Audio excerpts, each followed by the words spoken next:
6 мая 2010 года на набережной Северной Двины появился новый житель. Им стал полутораметровый бронзовый тюлень. В Архангельске на площади Мира ко Дню Победы был открыт памятник тюленю-спасителю. Это необычный памятник тому, кто спас северян от голода в это непростое время. После блокадного Ленинграда во время Отечественной войны Архангельск был вторым городом по уровню смертности от голода. За первые 2 года после объявления войны в Архангельске умерло 38 тысяч жителей. Во время Великой Отечественной войны в городе на человека была норма выдачи хлеба всего в 125 грамм.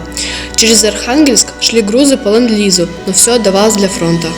Летом 1942 года группа архангельских старшеклассников отправились на Новую Землю, чтобы на островных скалах найти яйца и тушки кайры, добыть хоть какое-то пропитание для жителей.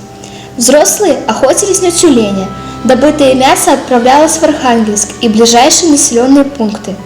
Часть без того крошечного провианта доставляли по дороге жизни в блокадный Ленинград. Жир и мясо тюленей в те годы спасли от смерти многих людей.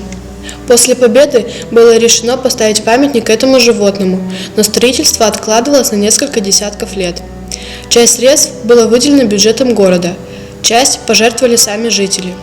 Сегодня в Архангельске стоит полутораметровый бронзовый тюлень на светлом постаменте, который символизирует лед. Бронзовый монумент на гранитной глыбе установили на площадке из черного камня на набережной Северной Двины. По мнению участников торжественной церемонии, открытие памятника – символическое событие для Архангельска, города воинской славы.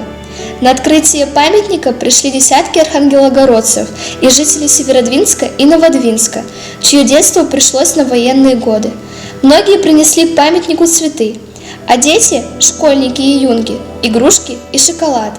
Инициатива установки памятника тюленю впервые была высказана в 1946 году, сразу по окончанию войны. Однако от идеи до реализации прошли многие годы. В 2005 году по инициативе общественной организации «Дети, опаленные войной» был объявлен сбор средств на создание и установку памятника. Эту организацию создали муж и жена Лебедевы, Слава Николаевич и Галина Кузьминична, бывший старший механик Северного морского пароходства и учитель русского языка и литературы. Своей первой задачей уже тогда они считали создание этого памятника. Собранных денег на установку памятника к юбилейной дате не хватило, поэтому из городского бюджета были дополнительно выделены средства. Автор монумента – архангельский архитектор Игорь Скрипкин.